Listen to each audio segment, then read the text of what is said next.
ঢাকা ৭ আসনের জনগণ আপনাকে সুখে দুঃখে কাছে আগে পেত।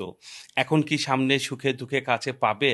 নাকি আপনি এড়িয়ে যাবেন? জনগণ আপনাকে অন্যভাবে দেখছে বর্তমান সময়টা। এমপি হিসাবে দেখতে চায়। যদি আপনি এমপি হন বা টিকিট পান, তাহলে আপনি এটাকে কিভাবে নিবেন, কিভাবে দেখবেন? আপনারা জানেন আমরা রাজনীতি করি জনগণের জন্য। জনগণের আমাদের সাথে আছে, জনমানুষের কল্যাণের জন্য আমরা সর্বদা রাজনীতিতে নিয়োজিত আছি। আমার এলাকার জনগণ সকলের চাওয়া যে একসময় আমাকে কাউন্সিলর করেছিল, বর্তমানে তারা একটু ভিন্ন রূপে বড় পরিধি হিসাবে আমাকে কাছে পেতে চায়। সকল গণমানুষের চাওয়া আছে ঢাকার সাথে যাতে আমি বিএনপির ধানের শীষের প্রতীকের মনোনীত প্রার্থী হইতে পারি। সেজন্য এলাকার জনগণ আমাকে উৎসাহিত করছে, এলাকার জনগণ আমার পাশে আছে, আমার পাশে থেকে তারা কাজ করবে।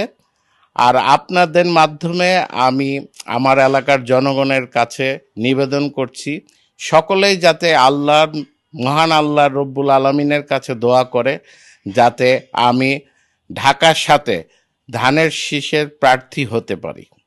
আপনারা জানেন আমাদের ভারপ্রাপ্ত চেয়ারম্যান তারেক রহমান দেশের জন্য, দেশের মঙ্গলের জন্য ইতিমধ্যে আপনারা জানেন 31 দফার কার্যক্রম কর্মশালাও হচ্ছে সারা ঢাকা শহর থেকে নিয়ে সারা দেশে।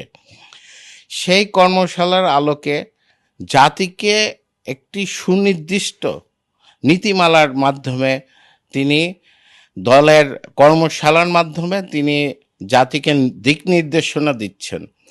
আর পুরানো ঢাকার বিষয়টি হচ্ছে সবচেয়ে বড় জিনিস। ঢাকার প্রাণকেন্দ্রটি হচ্ছে কিন্তু পুরানো ঢাকা। পুরানো ঢাকা যদি বেঁচে থাকে, ইনশাল্লাহ ঢাকা বেঁচে থাকবে। ঢাকার প্রাণকেন্দ্রটাকে রক্ষা করার জন্য আমাদের চেয়ারম্যান সে বিষয়ে অবহিত আছে।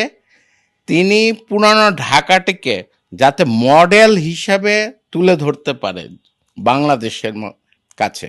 আমরা শ্রদ্ধার সাথে স্মরণ করছি জুলাইয়ের আন্দোলনে যে সকল মা বোন, যে সকল ছাত্র, যে সকল পথচারী, যে সকল নিরীহ জনগণ আত্মাহুতির মাধ্যমে এই দেশকে স্বৈরাচার মুক্ত করেছে, তাদের আমি শ্রদ্ধার সাথে স্মরণ করছি।